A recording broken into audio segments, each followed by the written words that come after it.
ہم سب کے سب الٹی بولتے ہیں، یوں کہتے ہیں بھائی تم تو محنت کرو مگر امید اللہ سے رکھو.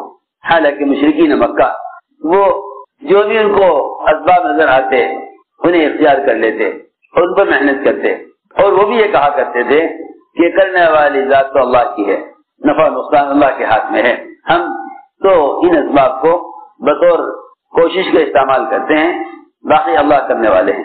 دعوت اور عبادت ایک پروگرام بن گئے اور ان کے اوقات متعین ہو گئے. دعوت اور عبادت کیا بن گیا؟ ایک کیا کر رہے بھائی کہاں جا رہے؟ ایک پروگرام بن گئے، ان کے اوقات متعین ہو گئے. لوگ چاہتے ہیں تبلیغ بھی ایسی تنظیم بن جائے کہ جس سے دنیا کے کسی تقاضے کا یا آرام اور راحت کے تقاضوں کا کبھی مقابلہ نہ ہو. ایسا فرماتے تھے دعوت کے تقاضے عبادت کے تقاضوں سے بہت مختلف ہیں. عبادات کے سارے عوامل اپنے اپنے اوقات کے ساتھ موقت ہیں، متعین ہیں.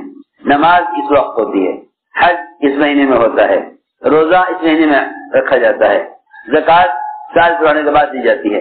سب سمجھتے تھے تیری ضروریات اور تیرے آرام کا مقابلہ تبلیغ سے پڑے گا، عبادات سے نہیں پڑے گا. میری بات بہت توجہ سے نازل کی بات نقل کر رہا ہے. مقصد کا بیان ہے کہ مقابلہ جو پڑے گا نفس کا اور مقابلہ جو پڑے گا مجاہدے کا، وہ مقابلہ جو پڑے گا وہ تیرا اور عبادت کا نہیں پڑے گا، بلکہ مقابلہ تیرا اور دعوت کا مقابلہ پڑے گا، کیونکہ عبادات کے اوقات متعین ہیں. اس کی بات عبادات کے اوقات متعین ہیں. کل روزہ رکھنا ہے رات تیاری کر لے گا، زکوٰۃ دینی ہے پہلے مال نکال کے الگ کر لے گا، حج کرنا ہے پہلے سے تیاری کر لے گا، نماز پڑھنی ہے وقت متعین ہے، معلوم ہے اتنے بجے نماز ہوگی. لیکن سب سمجھتے تھے کہ دعوت کے تقاضوں سے دعوت کے تقاضے ایسے اچانک آئیں گے کہ اس کے لیے پہلے سے تیار نہیں ہوگا. کہ جو لوگ شکلوں سے ایک مرتبہ فائدہ اٹھا لیتے ہیں یہ سمجھ کر کہ اللہ نے فائدے کے لیے شکلیں بنائی ہیں، انہیں پھر ان شکلوں میں اس وقت حاجت کا دوبارہ پورا ہونا نظر نہیں آتا. وہ یہ سمجھتے ہیں کہ جس شکل سے ایک مرتبہ فائدہ اٹھا لیا دوبارہ فائدہ نہیں اٹھا سکتے. جو خدا سے فائدہ اٹھاتے ہیں ان کے لیے شکلیں چیز نہیں ہیں، جو شکل سے فائدہ اٹھاتے ہیں ان کے لیے خزانے کوئی چیز نہیں ہے. یہ میں سمجھانا چاہتا ہوں. جو مادی اسباب کو اصل سمجھتے ہیں وہ خزانوں کو نہیں سمجھتے، جو خزانوں کو اصل سمجھتے ہیں وہ مادی اسباب کو کچھ نہیں سمجھتے. اس زمانے کا مسلمان غیروں سے مادی اسباب حاصل کرنے کے لیے لڑ رہا ہے. اس زمانے کا مسلمان غیروں سے مادی اسباب حاصل کرنے کے لیے لڑ رہا ہے. میں جو کہہ رہا ہوں سمجھ کر کہہ رہا ہوں، آپ اس پر جو غور کریں گے نا تنہائی میں تو سمجھ میں آئے گی بات. اس زمانے کا مسلمان غیروں سے مادی اسباب حاصل کرنے کے لیے لڑ رہا ہے. اس زمانے کے صحابہ غیروں سے صرف اتنا چاہتے تھے کہ تم اللہ پر ایمان لے آؤ، تم اللہ پر ایمان لے آؤ. جو ایمان لے آئے ان کی دنیا ان کے پاس رہی، جو ایمان نہ لائے اللہ نے ان کی دنیا چھین کر مسلمانوں کو دے دی. کہ لو تم نے اگر ان کی دنیا کا ارادہ کیا تو تم ان کے پابند ان کے محتاج بن کر رہو گے، اور اگر تم نے ان کی آخرت کا ارادہ کیا تو وہ تمہارے محتاج ہو کر رہیں گے، سیدھی بات. اسی لیے حدیث میں منیحۃ العن کی فضیلت بتلائی گئی ہے کہ کوئی آدمی اپنی بکری کسی کو دودھ کے لیے دے دے تو اس کی بڑی فضیلت، اس کا بڑا اجر ہے. اس لیے بتلائی تھی تاکہ تم دودھ بیچنے کا خیال نہ آئے تمہیں. تو جو دو چیزیں اس زمانے میں بکتی نہیں تھی، ایک پانی دوسرے دودھ، دونوں کا بیچنا عیب تھا. اس زمانے میں پانی کا بیچنا اور دودھ کا بیچنا عیب تھا. اس زمانے میں دونوں کو ملا کر بیچنا بھی عیب نہیں ہے. کمال سمجھتے ہیں اس زمانے میں دونوں کو ملا کر بیچنا کمال سمجھتے ہیں. اگر آپ پانی کے بغیر بیچ رہے ہیں تو آپ بے وقوف ہیں، بے عقل ہیں، آپ کا کام چلے گا نہیں. جی ہاں، جن کا تعلق اللہ کے خزانوں سے ختم ہو جاتا ہے نا ان کے لیے اسباب بھی تنگ کر دیے جاتے ہیں. ان کے لیے اسباب تنگ کر دیے جاتے ہیں جن کا اللہ کے خزانہ تعلق ختم ہو جاتا ہے. یہ ایسی چیز کا دودھ بنائیں گے جس کے پاس سے بھی دودھ کا کوئی جز گزرا نہیں ہوگا. ایسی چیز کا دودھ تیار کریں گے جس کا کوئی جز بھی دودھ سے نہیں ہوگا. اس زمانے کا مسلمان سمجھتا ہے کہ ہم میں اور مسلمان میں یہ فرق ہے. اس کے پاس کارخانے میرے پاس نہیں ہے، اس کے پاس ذمہ دار میرے پاس نہیں ہے، اس کے پاس دکان بڑی ہے میرے پاس نہیں ہے، اس کی تنخواہ اچھی ہے میری تنخواہ اچھی نہیں ہے. اس وقت دنیا کے مسلمانوں کا مقابلہ غیروں سے اور دنیا کا مقابلہ آپس میں ایک دوسرے سے مادی اسباب میں آگے بڑھنے کا ہے. اس زمانے میں صحابہ کرام کا کوشش اعمال میں آگے بڑھنے کی تھی. جس طرح کوئی غیر مسلم جنت کی کسی ایک نعمت کا کی امید نہیں کر سکتا، اس طرح مسلمان کو بھی چاہیے کہ وہ دنیا میں غیروں کی جنت کی امید نہ کرے. اس طرح غیر مسلم آخرت میں مسلمان کی جنت کے نعمتوں میں سے کسی نعمت کی امید نہیں کر سکتا. ایک ایسا مسلمان، سننا بات دھیان سے، جب ایک ایسا مسلمان جس کو اللہ رب العزت اس کے گناہوں کی وجہ سے جہنم میں ڈال دیں گے، فیصلہ جہنم کا ہو جائے گا، فیصلہ جہنم کا ہو جائے گا. لیکن وہ جہنم کی گرمی اور وہاں کی بدبو اور وہاں جہنم کی چیخ و پکار کو سنے گا. وہ اللہ سے یوں کہے گا، اے اللہ، یہ تو کہاں ممکن ہے کہ میں جنت میں جاؤں، یہ تو کہاں ممکن ہے کہ میں جنت میں جاؤں، بس تو اتنا کر دے کہ میرا چہرہ، میرا رخ جہنم سے جنت کی طرف پھیر دے. میں اور کچھ نہیں جاتا، میں اور کچھ نہیں کرتا، بس اتنی درخواست ہے کہ میرا چہرہ جہنم سے جنت کی طرف پھیر دے. عجیب حدیث ہے، صحیح روایت ہے کہ میرا چہرہ جہنم سے جنت کی طرف پھیر. اللہ تعالیٰ فرمائیں گے نہیں، پہلے تو اس بات کا عہد کر، اس بات کا عہد کر کہ اس کے علاوہ اور کوئی سوال نہیں کرے گا. پہلے اس کا عہد کر، پہلے اس کا عہد کر، اس کے علاوہ اور کوئی سوال نہیں کرے گا. وہ کہے گا میں عہد کرتا ہوں، میں اس کے علاوہ آپ سے کوئی سوال نہیں کروں گا. بس اتنی درخواست ہے کہ میرا چہرہ جہنم سے جنت کی طرف.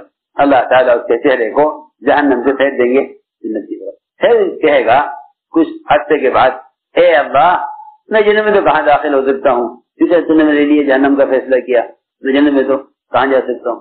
بس میں یہ چاہتا ہوں کہ تو مجھے جنت کے دروازے کے قریب کر دے. اللہ تعالیٰ فرمائیں گے تو کتنا غدار ہے، تو کتنا غدار ہے. ایک بات کا عہد کرتا ہے، پھر کہتا ہے کہ میں اور کچھ نہیں مانگوں گا، اور پھر سوال کرتا ہے تو کس قدر غدار ہے. حالانکہ تو نے عہد کر لیا تھا کہ اس کے بعد تم سے سوال نہیں کرے گا. تو کس قدر غدار ہے. اللہ تعالیٰ کہیں گے اچھا پھر عہد کر کہ اس کے علاوہ اور کوئی سوال نہیں کرے گا. وہ عہد کرے گا، قسم کھا کر کہے گا نہیں، میں اس کے بعد اور کوئی سوال نہیں کروں، میرا یہ آخری سوال ہے بس، اور تو مجھے دروازے کے قریب کر دے. اندر تو میں جا نہیں سکتا، اس کا تو میں سوال کروں گا. لیکن میری اتنی بات اللہ تعالیٰ کہ دیکھ عہد کر لے، اس کے بعد اور کوئی سوال نہیں کرے گا، نہیں کرے گا. اللہ تعالیٰ اس کو جنت کے دروازے کے قریب کر دے گا. یہاں آ کر ایک عرصے تک یہاں رہے گا، جنت کے اندر نعمتیں دیکھے گا، وہاں کی ٹھنڈی ہوا بھی اس کو پہنچے گی. لیکن ایک عرصے کے بعد کہے گا، اے اللہ، تو مجھے جنت میں داخل کر. اللہ تعالیٰ کس قدر غدار ہے اور کس قدر عہد توڑنے والا ہے. حالانکہ اس نے عہد کر لیا تھا کہ اب کوئی سوال نہیں کرے. اس طرح اللہ تعالیٰ ایک آدمی کو، میں نے تو یہ بات اس لیے عرض کی تھی کہ ایک مسلمان جس کو اللہ تعالیٰ اس کے گناہوں کے جہنم میں ڈال دیں گے، وہ بھی ایک دم یوں نہ کہے گا کہ جنت میں داخل کر لیں. پھر وہ مشرک جو اللہ کی رحمت سے پوری طرح مایوس ہے، اللہ کی رحمت سے پوری طرح مایوس ہے، وہ مشرک جنت کی کسی نعمت کا تصور کیسے کر سکتا ہے. ہائے کیا عرض کروں، اس زمانے میں مسلمانوں میں غیروں سے اپنی دنیا بنانے کا جتنا جذبہ ہے، ان کی آخرت کے بننے کا اتنا جذبہ نہیں. اگر مسلمان غیروں کی آخرت کے بنانے کی فکر کر لے تو اللہ تعالیٰ سب کچھ ان کے ہاتھوں سے لے کے ان کے ہاتھوں میں دے دیں. یہی ہوا ہے صحابہ کے زمانے میں. اس زمانے کا مسلمان غیروں کے اسباب کا حریص ہے، غیروں کے اسباب کا حریص ہے، غیروں کے اسباب کا حریص ہے. یہ ہماری تمنا ہے سب کی کہ کوئی ایسی حکومت آئے جو مسلمانوں کا خیال کرے. ہائے کتنی گھٹیا بات، کتنی گھٹیا بات، کتنی گھٹیا بات ہے. جس طرح دنیا کی ساری مخلوق کو، جس طرح دنیا کی ساری مخلوق کو مسلمان سے فائدہ پہنچے، اس طرح اغیار کو مسلمان سے فائدہ پہنچے. دورے حساب میں یہ ملے گا. اللہ کی ذات عالی سے فائدہ اٹھانے کے لیے کائنات کا یقین نہیں کرنا شرط ہے. جس کے دل میں کائنات کا یقین ہوگا وہ قدرتی استفادہ نہیں کر سکتے، اس لیے کہ کائنات اوندھا برتن ہے، احکام سیدھا برتن ہے. کائنات اوندھا برتن، خود کی بات، کائنات اوندھا برتن ہے، ساری مادی اسباب اوندھا برتن ہے، اعمال سیدھا برتن ہے. کہ جب فقیر مالدار کے سامنے اپنا برتن پیش کرتا ہے نا، تو برتن سیدھا پیش کرتا ہے یا الٹا؟ اپنا برتن سیدھا پیش کرتا ہے، برتن سیدھا پیش کرتا ہے. تم اللہ کے سامنے سیدھا برتن پیش کرو. وہ کیا ہے؟ وہ کیا ہے؟ وہ اعمال ہیں. یوں نہ کہو اے اللہ میری دکان ہے تو دینے والا ہے، یوں نہ کہو اے اللہ میرا زمیندار ہے تو اگانے والا ہے، یہ نہ کہو میری ملازمت ہے تو نفع دینے تو تنخواہ دینے والا، یوں نہ کہو میری دوا ہے تو شفا دینے والا ہے۔ کیا بتاؤں، اس زمانے کے لوگوں نے اللہ کی قدرت کو 2 حصوں میں بانٹ لیا۔ اس زمانے کے مسلمانوں نے اللہ کی قدرت کو 2 حصوں میں بانٹ لیا۔ میری بات بہت توجہ سننی پڑے گی۔ اس زمانے کے مسلمان ناکام اس لیے ہیں، اس زمانے کے مسلمان ناکام اس لیے ہیں کہ انہوں نے اللہ کی قدرت کو 2 حصوں میں بانٹ لیا۔ ایک تو قدرت کو بانٹ لیا غیبی خزانوں میں، اور دوسرا آدھا حصہ کر لیا قدرت کا مادی اسباب میں۔ وہ کہتے ہیں سب اختیار کرو، پھر اللہ کے خزانے سے فائدہ اٹھاؤ۔ حالانکہ اللہ تعالیٰ کی قدرت مادی اسباب کے بننے کے لیے استعمال ہوئی ہے، کامیاب ہونے کے لیے استعمال نہیں ہوئی۔ کامیاب ہونے کے لیے تو اس کے احکام ہیں۔ اسباب قدرت استعمال ہوئی ہے سبب کے بننے میں، قدرت استعمال ہوئی ہے سبب کے بننے میں، قدرت استعمال نہیں ہوگی سبب سے بننے میں۔ اگر احکام نکال دیے جائیں اسباب میں سے اگر احکام نکال دیے جائیں تو پھر مسلمان اور غیر مسلم کے سبب میں کوئی فرق نہیں ہے، سبب میں کوئی فرق نہیں۔ بہت آسان بات، بہت آسان بات۔ اگر احکام نکال دیے جائیں اسباب میں سے تو مسلمان اور غیر مسلم کے سبب میں کوئی فرق نہیں۔ جیسے وہ ناکام ہوں گے ایسے مسلمان بھی ناکام ہوں گے، ان کی ناکامی ابدی ہے، یہ بھی ہمیشہ کے ناکام ہو جائیں گے، کیونکہ آخرت کی کامیابی سبب میں نہیں، سبب جو حکم ہے اس پر آخرت کی کامیابی ہے۔ یہی وجہ ہے کہ اللہ کے سامنے عمل پیش کیا جاتا ہے، سبب نہیں۔ کیا بتاؤں، اولیاء کی کرامتوں سے متاثر ہوتے ہیں، ان کے اعمال سے متاثر نہیں ہوتے۔ زمانے کے مسلمان کا عقیدہ اتنا کمزور ہے کہ وہ اولیاء کی کرامتوں سے متاثر ہے، اولیاء کی کرامتوں سے متاثر ہے۔ جی ولی کرامت دیکھے گا تو جس ولی کی کرامت دیکھے گا اس ولی سے دعا کیجیے کہے گا، اس ولی سے دعا کیجیے کہے گا، اپنی حاجت کو ولی سے کہے گا، اپنی حاجت کو ولی سے کہے گا۔ کیوں کہ اس کی حاجت، اس کو ولی کی طرف حاجت اس لیے لے کر آئی ہے کہ اس نے ولی کی کرامت دیکھی، ولی کی کرامت دیکھی۔ حالانکہ یہ بات جاننی چاہیے کہ اولیاء کی کرامتیں اولیاء کے تعارف کے لیے نہیں ہیں، اولیاء کی کرامتیں عمل کے تعارف کے لیے ہیں۔ میری بات بہت دھیان سننی پڑے گی۔ اولیاء کی کرامتیں عمل کے تعارف کے لیے ہیں، اولیاء کی کرامتیں عمل کے تعارف کے لیے ہیں۔ تو لوگ بجائے اللہ کو تلاش کرنے کے ان بندوں کو تلاش کرتے ہیں جن کی دعائیں اللہ کے ہاں مقبول ہوتی ہوئی دیکھتے ہیں۔ تو میں نے کہا یہ تو مجھے معلوم نہیں، یہ تو مجھے معلوم نہیں کہ دنیا میں مستجاب الدعوات کون ہے۔ ہاں یہ یقین معلوم ہے کہ مجیب الدعوات کون ہے، یہ ضرور معلوم ہے کہ مجیب الدعوات کون ہے، یہ تو مجھے معلوم نہیں کہ مستجاب الدعوات کون ہے۔ یہ بقیر معلوم ہے کہ مجیب الدعوات کون ہے، یہ تو معلوم ہے، اور جسے معلوم ہے کہ مجیب الدعوات کون ہے وہی مستجاب الدعوات ہے۔ یہ بات یہ اصل بات، جسے یہ معلوم ہو جائے کہ مجیب الدعوات کون ہے بس وہی مستجاب الدعوات، یہ سی بات۔ تو میں نے عرض کیا کرامات اولیاء امت کے مسائل کو حل کرنے کے لیے نہیں، کرامات اولیاء عمل کی قوت کو بتانے کے لیے، کیونکہ کرامات کسے کہتے ہیں؟ کرامات کا مطلب یہ ہے کہ یہ بندہ اللہ کے یہاں قابل اکرام ہے، اس کی سی بات۔ ان اکرمکم عند اللہ اتقاکم۔ اس زمانے میں مسلمان اپنی دعا سے مایوس ہو کر دوسرے دعا کے لیے کہتا ہے، تو جو اپنے عمل سے مایوس ہے وہ دوسرے عمل سے فائدے کیسے اٹھا لے گا؟ بس ہاں جی ہم تو اس قابل ہیں نہیں۔ آپ دیکھو گے جو بھی کسی شخص دعا کرائے گا نا وہ یہ کہہ کر دعا کرائے گا جی میرے تو عمل اس قابل ہے نہیں۔ بھائی جب تیرا عمل اس قابل نہیں تو میرے اپن سے تو فائدہ کیسے اٹھا لے گا؟ یہ زمانے کے لوگوں کا خیال ہے کہ بھائی اپنا اپنا عمل کرو، اپنے اپنا نجات پاؤ، اور اس سے بڑھ کر بیچارے بعض ایسے عقل مند ہیں جو کہتے ہیں بھائی اپنا اپنا فکر کرو، اپنا اپنا فکر کرو، دوسروں کا فکر چھوڑو، اپنا اپنا فکر کرو۔ علیکم انفسکم علیکم انفسکم، اپنی خبر لو، اپنی خبر لو، اپنی فکر کرو۔ ابوبکر رضی اللہ تعالیٰ عنہ نے اس آیت کے اس مفہوم کے خلاف خطبہ دیا ہے کہ اے لوگوں تم اس آیت کا ترجمہ غلط کرتے ہو، اس آیت کی تفسیر غلط کرتے ہو، اس آیت کا مطلب غلط نکالتے ہو کہ اپنا اپنا فکر کرو، دوسروں کو چھوڑ دو۔ اس آیت کا ہرگز مطلب یہ نہیں ہے، اس آیت کا مطلب ہرگز یہ نہیں ہے کہ اپنا اپنا فکر کرو۔ حضرت فرماتے تھے تم دوسروں کو چھوڑ دو گے تو دوسرے تمہارے دین کو نہیں چھوڑیں گے، تمہارے دین کو دوسرے نہیں چھوڑیں گے۔ اپنے پڑوسی دشمن کے گھر کی آگ بجھانی پڑتی ہے اپنے گھر کی حفاظت کے لیے۔ جب پڑوسی کے گھر کی آگ بجھانی ضروری ہے اپنے گھر کی حفاظت کے لیے تو ایک پڑوسی کو جہنم سے بچانا کتنا ضروری ہے، کیونکہ ایک گھر کی بے نمازی کی نحوست 40 گھروں تک جاتی ہے۔ تم نمازی بن کر بے نمازی کی نحوست سے بچ نہیں سکتے، تم خود نمازی بن کر بے نمازی کی نحوست سے بچ نہیں سکتے۔ 40 گھروں تک ایک بے نمازی کی نحوست، ہاں عجیب بات ہے۔ امت نے دعوت کو چھوڑ کر یہ احساس ختم کر لیا، تم اگر ساری امت کو عبادات پر لانے کا کی فکر کرو تو اللہ تعالیٰ تمہاری اولاد کی بھی عمل کی حفاظت کریں گے. میں بتاؤں صحابہ کیونکہ دعوت کا مجتمع تھے اس لیے اللہ تعالیٰ ان کی اولادوں کو ضائع نہیں کرتے تھے. ہم دوسروں کا عمل پر لانے کی فکر نہیں کرتے اس لیے ہماری اولادیں خود اعمال کے بارے میں ہماری نافرمان ہو گئی. ان سے کو گشت کر لو دوسروں پر تو نہیں کریں گے, تو گشت نہیں کریں گے. آ کر روئیں گے کہ اولاد نافرمان ہو گئی, اولاد بات نہیں سنتی. ہائے کسی آسان بات تھی, تم دوسروں عمل کی طرف لاتے تو اللہ رب العزت تمہاری آواز تمہاری اولاد تک پہنچا دیتے. یہاں تو اولاد برابر ایک کمرے میں سو رہی ہو تو اٹھے گا جا کے بھی نماز پڑھ کے اولاد کو اپنی قبر میں جانا, مجھے اپنی قبر میں جانا, اپنا اپنا کرو. کہ یہ نہیں اپنا میں فکر کرو دوسروں کو چھوڑ دو. یہ نہیں, اگر تم نے اپنے ماحول کو نہ بدلا تو تمہارا ماحول تمہیں تمہارے دین پر چلنے سے مجبور کر دے گا. سچی کو اگر میں کیا کروں, حکام کا قانون یہ ہے ہم کیا کر سکتے ہیں. ہائے اگر تم دعوت دیتے تو اللہ تعالیٰ ان حکام کو تمہارا غلام بناتے, یہ تمہارے ذریعے میں ہدایت دیتے.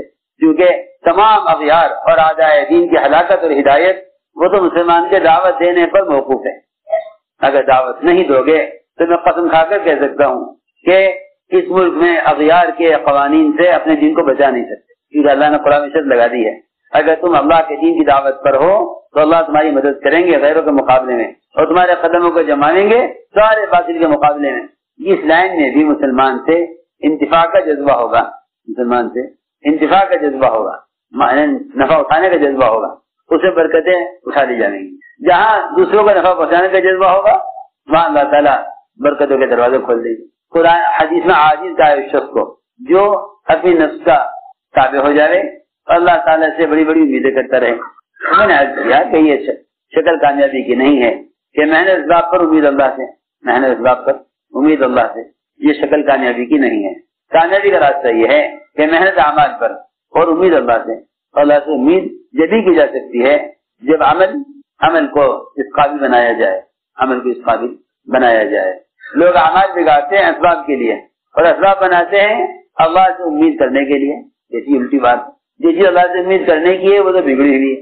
نماز کو بگاڑتے ہیں دکان کے لیے, پھر اللہ دکان میں بگاڑتے ہیں نماز کی وجہ سے, کیونکہ سب سے زیادہ نماز کی بددعا اسباب کو لگتی ہے. سب سے زیادہ نماز کی بددعا, سب سے زیادہ نماز کی بددعا اسباب کو لگتی ہے, کیونکہ سب سے زیادہ نماز کو اسباب کے لیے بگاڑا جاتا ہے. کیونکہ سب سے زیادہ نماز کو بگاڑا جاتا ہے سبب کے لیے, نماز کو بگاڑا جاتا ہے سبب کے لیے. ائمہ پر بھی جلدی نماز پڑھنے کا تقاضا اس لیے ہوتا ہے کہ مسجد میں لوگ تاجر بن کر آتے ہیں, عابد بن کر نہیں آتے, عابد بن کر نہیں آتے. رہا یہ حدیث کہ بھائی بناما بقوم جو خفیف, نماز ہلکی پڑھاؤ کیونکہ حاجت مند لوگ بھی ہیں اس میں, بیمار بھی ہیں. ہاں ٹھیک ہے, یہ حکم جب ہے جب کوئی معاذ بن جبل کی طرح عشاء کی نماز میں سورہ بقرہ پڑھے, پوری عشاء کی نماز میں سورہ بقرہ پوری 2.5 سپارے کی سورت, آدھی سورہ بقرہ ایک رکعت میں, آدھی سورہ بقرہ ایک رکعت, تراویح میں نہیں عشاء کی نماز میں جو روزانہ پڑھی جاتی ہے عشاء کی نماز. لوگوں نے آپ سے عرض کیا کہ معاذ نے نماز اس طرح پڑھائی ہے. آپ نے فرمایا افتان انت یا معاذ, اے معاذ تم لوگوں کو نماز سے اکتاہٹ میں ڈال دو گے کہ لوگ نماز پڑھ کے اکتا جائے. یہ تو نہیں کہ رکوع سجدے بگاڑو لوگوں کو نماز ہلکی پڑھانے کے لیے. ایسی ہلکی نماز وہ لوگ پڑھاتے ہیں جو نماز کو ہلکا سمجھتے ہیں, ایسی ہلکی نماز وہ پڑھاتے ہیں نماز کو ہلکا سمجھتے ہیں. 3 دن لگانے کو کہیں تو پوچھتے ہیں کہ جب مجھے نماز آتی ہے اور کلمہ نماز سیکھے ہوئے ہوں, عقائد ایمان سیکھے ہوں, اور میں تو عالم ہوں, جاہل ہو تو لگاوے 3 دن تبلیغ میں تاکہ کچھ سیکھ لے. جو لوگ تبلیغ کو مدرسہ سمجھتے ہیں وہ کام کو ہلکا سمجھتے ہیں. جو تبلیغ کو مدرسہ سمجھتے ہیں وہ کام کو ہلکا سمجھتے ہیں. وہ یوں ہلکا سمجھتے ہیں کہ جب میرے پاس علم ہے تو کیوں نکلوں, اور اگر نکلوں تو جب سیکھ لوں تو پھر بیٹھ جاؤں.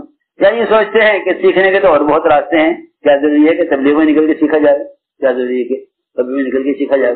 حالانکہ 3 دن 72 گھنٹے عمل کے ماحول میں رہنا یہ حضور اکرم صلی اللہ علیہ وسلم کی نبوی ترتیب ہے گناہوں کے اثرات کو اور ان کی ظلمتوں کو ختم کرنے اور عمل میں کمال پیدا کرنے کے لیے. تو انسانوں کا قاتل جس نے ایک راہب کا بھی قتل کیا, اس سے عالم نے یہ کہا اگر توبہ چاہتے ہو تو بستی چھوڑ کر چل جاؤ. حالانکہ توبہ کے لیے ندامت, استغفار, آئندہ نہ کرنے کا پختہ ارادہ کافی تھا اور لوگ اسی کو سمجھتے بھی ہیں. لیکن عالم نے یہ کہا, راہب نے تو مایوس کر دیا, اس لیے کہ جو مخلوق سے اختلاف نہیں کرے گا وہ اللہ کے رحمت سے مایوس ہو جائے گا, اور مایوس کر دے گا دوسروں کو بھی. اور جو مخلوق کے ساتھ اختلاط کرے گا نہ مایوس ہوگا نہ دوسروں کو مایوس ہونے دے گا. کیونکہ اللہ نے فرمایا قرآن میں کہ جو اللہ کے دین کے لیے اپنے وطنوں کو چھوڑتے ہیں اور ہجرت کرتے ہیں اور محنت کرتے ہیں اور مال خرچ کرتے ہیں اولئک یرجون رحمت اللہ، یہ اللہ کی رحمت کے کیوں نہیں قرآن کے آیتوں پہ غور کرتے. راہب نے مایوس کر دیا، راہب نے قاتل کو مایوس کر دیا، تمہاری مغفرت نہیں ہوگی، تو دوسرے کو قتل کر دیا. آگے بڑھے، عالم سے ملے، حلی من توبتی، میری توبہ قبول ہو جائے گی؟ کہا ہو جائے گی، مگر شرط یہ ہے کہ تم اپنی بستی چھوڑ کر نکل جاؤ. اور وہاں سے نکلے، ادھر موت آ گئی، عذاب کے فرشتے آ گئے. اللہ نے فرمایا کہ اگر خود بستی کا قریب ہے جہاں کا ارادہ کیا ہے تو رحمت کے فرشتے لے جائیں. اگر بستی کے قریب ہے جہاں یہ قتل کیے ہیں، گناہ کیے ہیں، تو اس کو عذاب کے فرشتے لے جائیں. اس زمین کو حکم دیا تو سمٹ جا، اور زمین سے کہا کہ تو پھیل جا. میں کر لو نپائی ہوئی ایک بالش اس زمین کی طرف جہاں کے لیے نکلے تھے. اور پھر فیصلہ ہو گیا کہ رحمت کے فرشتے لے جائیں. اس لیے عرض کر رہا کہ بھائی اصل نقل حرکت اس لیے تھی تاکہ اپنے عمل میں کمال پیدا ہو اور ماحول بدلے. دعوت کے ماحول کو بدلو تاکہ اپنا دین محفوظ رہے، اپنا دین محفوظ رہے. بس عزم کرو کہ انشاءاللہ اپنی ذات سے کرنا بھی ہے، امت تک دین کی دعوت کو پہنچانا ہے. مسئلہ اپنی ذات کا نہیں ہے، صرف ساری امت ساری انسانیت کا ہے. اس کے لیے جو حضرات علماء ماشاءاللہ سال کے لیے آئے ہیں وہ اپنا سال پیش کیا کریں. ویڈیو اگر اچھی لگے تو سبسکرائب کریں، اچھا سا کامنٹ اور لائک کریں. اللہ الذی لا الہ الا ہو الرحمن الرحیم الملک القدوس السلام المؤمن المهيمن العزيز الجبار المتكبر